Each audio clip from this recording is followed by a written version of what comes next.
ఇక్కడ వాన వడగళ్ళ కింద పడుతుంది, సన్న సన్నవి చినుకులుగా కాదు ఐస్ గడ్డలుగా పడుతున్నాయి. చేతిలో పడితే చూపిస్తాను. ఇదిగో కరిగిపోతాను పట్టుకుంటే లోపలని. మంచి గడ్డలు పడుతూ ఉన్నాయి. వాన ఇంకా 15 కిలోమీటర్లు. ఆడ కనిపిస్తున్న కొండ అయితే ఎక్కాలి. పెళ్ళికైతే కవర్ పెట్టాను.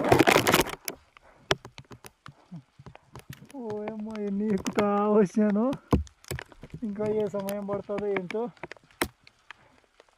అంత లోపల వర్షారూపంలో పడలా. వడగళ్ళ వాన పడిన వెంటనే కరిగిపోతూ ఉండదు. ఆ విధంగా పడుతూ ఉన్నాయి.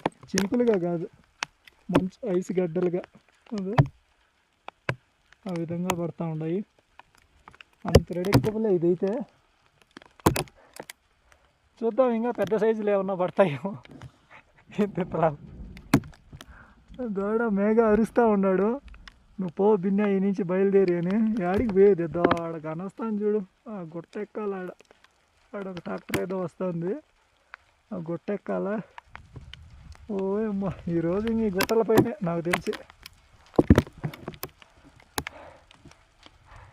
అన్నీ ఉంటాయి. ట్రావెలింగ్ అంటే ఊరికేనే ఉండదు, అన్ని విధాలుగా కలిసి ఉంటాయి ట్రావెలింగ్ అనేది. ఎంజాయ్ చేద్దాం ఇక్కడ. చూద్దాం ఇవాళ స్టే ఎక్కడో ఏంటో. అన్ప్రెడిక్టబుల్ ప్రతిదీ.